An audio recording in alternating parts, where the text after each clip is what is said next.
Hello, everyone. Jimmy Crishone here, and today we have Jess Johnson, graduated just recently from Monmouth University. Just went to the Hun School where she helped her team to a state title. She immediately became a member of the Monmouth University women's soccer team in 2016, and she is a four-time MAC regular season and tournament champ. Also, on top of that, a two-year team captain, and now Monmouth University's first ever recipient of the NCAA Post Scholarship Award. Jess, congratulations! It's great to have you here. Thank you, Jimmy, and thank you for having me.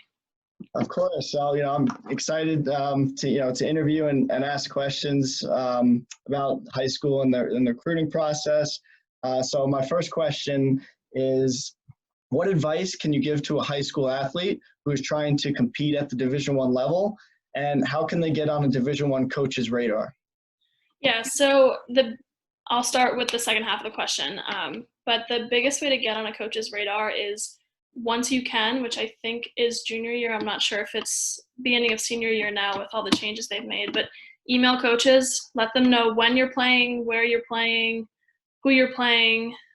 Just constantly and consistently reach out, because the more you do that, the more you'll get your name in the back of their heads, and then hopefully it'll move its way up to the front of their minds. And then, sorry, what was the first part of that question? First question is, what advice can you give to a high school athlete trying to compete at the Division I level? Right. Okay. Yeah. And then with that, I would just say, don't take any second or day or anything for granted, because by the time you can figure out what it takes to be there, it might already be too late. For me, it took me probably 2 or 3 years to figure out exactly where I needed to be on the team. And by then I was a junior and then a senior. And I think if I just pushed myself a little bit harder, senior year of high school or even freshman year of college, I could have been in a lot better position. I wouldn't change my position for anything. I mean, I luckily had a very successful 4 years, but I think just seriously working as hard as you possibly can from the moment you decide that you want to be playing in college. Doesn't matter to the division. Obviously, Division I is a lot more competitive, but seriously pushing yourself as hard as you possibly can from, like I said, that moment you decide that you want to play. No, that's great advice, especially for a high school athlete that is having dreams of playing at such a high level. So what would be some effective communication strategies for an athlete to reach out to a coach? I think email is probably the best way. Call if you can. I know that NCAA has restrictions on pretty much everything you do during the recruiting process, but like I said, consistently and constantly reach out and make sure that you're giving yourself the best opportunity to be seen. Reach out to a lot of coaches. Email anyone that you could possibly want to play for. Because also the more you get different coaches looking at you, the more competitive you are as a prospective player. And then the more coaches will begin fighting for you, which is kind of a really fun feeling to have. Absolutely. But yeah, I'd say email, call if you can, and seriously just keep reaching out over and over and over again. Even if you don't get responses, be annoying. No, that's great advice. What would you say your top priorities in choosing the right school for you were? Yeah, so I majored in social work, which is very specific, and not a lot of universities have it. And when I was first looking, I wasn't really finding social work, schools of social work. I was finding psychology programs that you could end up taking a lot of classes related to social work. But then, weirdly enough, I think Monmouth's social work program at School of Social Work was developed a year or two before I had to make a decision. And when they've brought up the School of Social Work and when that whole thing started, I was like, yeah, that's a really huge part, because I want to get my degree in something that's meaningful to me and something that I know that I'm passionate about. And I'm very passionate about the field of social work. So the academic side of it was extremely important. But I knew my coach beforehand from playing ODP. And I think the relationship that a coach has to their players is extremely important. I had very effective communication between my coach and I think that really helped me develop both on and off the field throughout my 4 years. And I really do credit a lot of my success to her because she knew me as a person and as a player and was able to push me in both parts of my life. And I think that's super important when trying to find a school.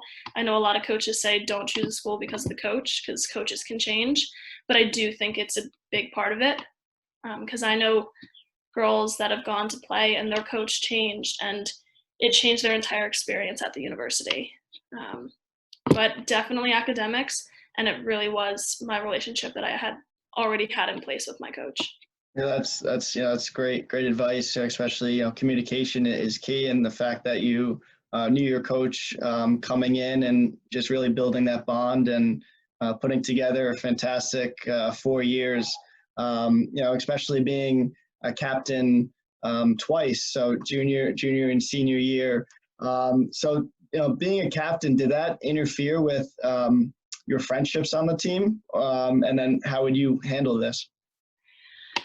Ooh, I don't know if I would even know if it interfered with my friendships on the team, because I don't even know if the girls would tell me if they disliked me or liked me more. But personally, I think I feel as though I was always sort of a captain from the start, just because I would do my best to lead by example and do my best to constantly be at my best, which was really hard in certain aspects just because it is so competitive out there. But I think I want to say it helped more than it hurt. Like it maybe built those friendships a little more because and this is terrible to say, but it kind of forced my teammates to respect me a little more, because I was put in a position where they needed to respect me in order to follow what I was saying or follow the example that I was providing them with. I hope it didn't hurt my relationships. I like to consider myself really close with my teammates. But it can be hard to be put in that position because you do have to be very close to perfect all the time, because you do have to have that respect, you have to maintain it, and you have to lead yourself in a way that you want others to follow. You can't be goofing off at practice, and you can't be like BSing workouts or anything. You have to constantly be on 100%. And that can be difficult for a lot of people, and it's a lot of pressure. But it's not something that I don't think people can handle. I mean, people are put in positions because they're expected to be able to handle it. And if teammates can't respect that, then that's their decision, but it's also the coach's decision to put you in that position. Yeah, absolutely. What would you say, like, the three main characteristics to be a successful captain? I think respect is huge. Respect goes both ways, and it's something that I've learned a lot about the last 4 years. Because you have respect all the way from like the bottom of the food chain of the team all the way up to coaches, administrators, and even you can count in the director of athletics into that. You have to be able to respect the people above you and the people below you in order for the entire system to work. Communication is huge. One of the big things that I think made us a very successful team was all 4 years, the communication between the players and the coaches was very strong and very effective. So we were able to voice our concerns, have conversations without worrying about hurting each other's feelings or whatever it may be. And then the third one, I think, is just leading by example, just being able to go out there every single day and work at 110%, even though you might be having a really bad day. You have to understand that once you're on that field, you're on the court, you're on wherever it is that you compete, that now's the time that you need to be 100% focused in. And leaders can have other qualities, but I think those are three very, very big ones that leaders need to have. Yeah, those are three great qualities in a leader. Now you're motivating me right now, so I'm ready to go out and go kick some soccer ball. But being a captain, and you're pushing your teammates to be the best that they can be. You're pushing yourself to be the best that you can be. For those athletes who are looking to get off the bench, what advice can you give them? So my freshman year, I didn't play a lot, and there were several different reasons why. One of them being was that I wasn't fit enough, and I knew that, but I wasn't really sure what I could do to change that. And you can run all you want on your own, but game fitness is different than just going out and running sprints or whatever, like you would do in a training session. So I talked a lot with my coaches, talked a lot with our strength and conditioning coach, our just any person that was on our staff. Was like, what can I do to put myself in a position where I am top 11 or at least I'm top 12 or 13, so I know that if there's a sub, I'm next in line. And I know I've said it a lot already, but seriously, communication is huge when it comes to making sure that you're putting yourself in the best position possible. I had a lot of conversations with my coach throughout the 4 years, not all of them positive, but it motivated me to be a better player, to work harder. I spent every day of the summer for the past 4 years on campus in the morning for 2 hours running with our strength and conditioning coach. And that came from conversations I had of, Coach, how can I get myself to be top 11, top 10, top 5, whatever it is? Because without understanding what the coach wants, and because it's ultimately their decision if you're on the field court, if you're out there competing. So if you can talk to them and figure out what it is that I can do as a teammate to be better for you and for the team, then you can figure out what it is that you need to do to get off the bench. And it could be really hard. It could be something very simple, but it's worth the conversation, and you don't want to end up regretting not asking that question. And that is huge, communication and just being able to interact with your coach and find ways that you could get better and improve. That's inspiring. So, thank you for that. So looking back, at the 4 years, would you have done anything differently?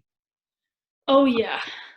I mean, I wouldn't want to change anything that happened because, like I said, we were very successful. You said it. I wouldn't change it. But if I could do anything as an individual to maybe make it even more successful, I would have definitely taken my coach a lot more seriously when she was recruiting me, because she told me over and over again, countless times, you're not fit enough. You need to be running more. You need to be a lot fitter to play. I won't put you out there if you don't pass tests, all that kind of stuff. And she wasn't BSing me. She was very, very serious about it. And she was serious because she wanted me on the field. And that didn't click for me in the beginning. I always thought of it as she just wants to put me through the worst part of hell that she possibly can. She wants me to be in pain, which I thought for my entire freshman year. But she wanted me to be able to push myself to that next level because she understood that I had the ability to be there. And I should have been there walking in freshman year, but I wasn't, and I wish that I was. Yeah, no, that's a great answer. But so looking back, how is college athletics? How is it going to help shape your future? So I'll be taking the graduate course, the 5-year. I'm in the 5-year track, and a lot of people say graduate school is a lot more work than undergrad. It's a lot harder, a lot more writing, a lot more reading. And I think one of the big things that all student athletes have as an advantage over non-student athletes is that time management. We learn it through the 4 years, because if we don't, then we don't pass classes. I've seen it in some of my teammates that can't time manage. I've seen it in friends on other sports teams. Time management is huge. And as a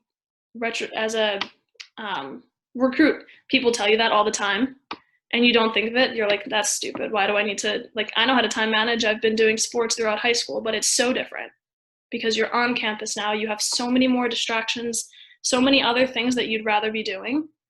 But if you can't figure out how to time manage, you're not going to make it through. And I think being able to do that for the last 4 will help me for the next 1, but it'll also help me in the rest of my life, where I'll have projects to complete or things to do here, things to do there, where I'll be able to kind of lay it out and say, all right, these are my priorities, this is what I have to do.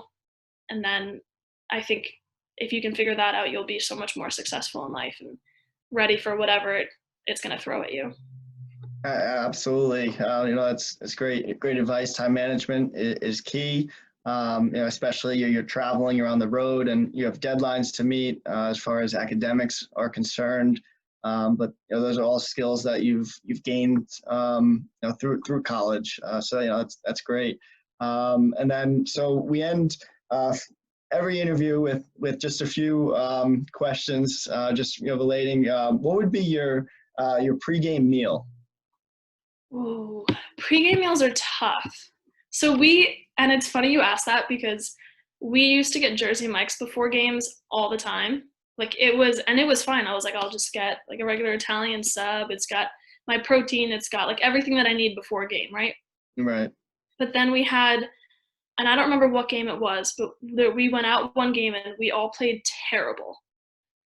And I don't remember if we lost or anything, but everyone attributed it to Jersey Mike's. So after that, we could not get it before games. But for me, at least, I do like to have some sort of sandwich. I don't need like a full sandwich or anything because you don't want it to sit on your stomach. But I think just a simple sandwich, like no oil, vinegar, or anything like that, that could be just not good. But like some simple meats, not fruit or vegetables. I don't want any like acids or anything sitting on my stomach either. But just something quick and easy where it's light, gives you enough energy to get through the game, but not enough that it's really just kind of weighing you down. So your team does not eat at Jersey Mike's anymore, or? No, and I think a lot of the girls were actually protesting Jersey Mike's entirely. Like whatever, like they would not eat it even if we didn't have a game or practice or anything. Would just not eat it because of that one game. Wow, that's that's really interesting. So just to finish up, I'm really excited to hear your answer on this. If you could have a superpower that could change college women's soccer, what would that be and why?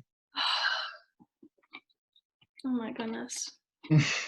Okay, well, the first thing that came to mind, and it's only because my brothers and I have been watching Avatar: The Last Airbender, and I don't even know how you would word this as a superpower, but some sort of like bending, like an earth bending type power maybe, especially in soccer, or like an air bending power something. I'm a very slow runner, so honestly anything that could make me run faster would be ideal.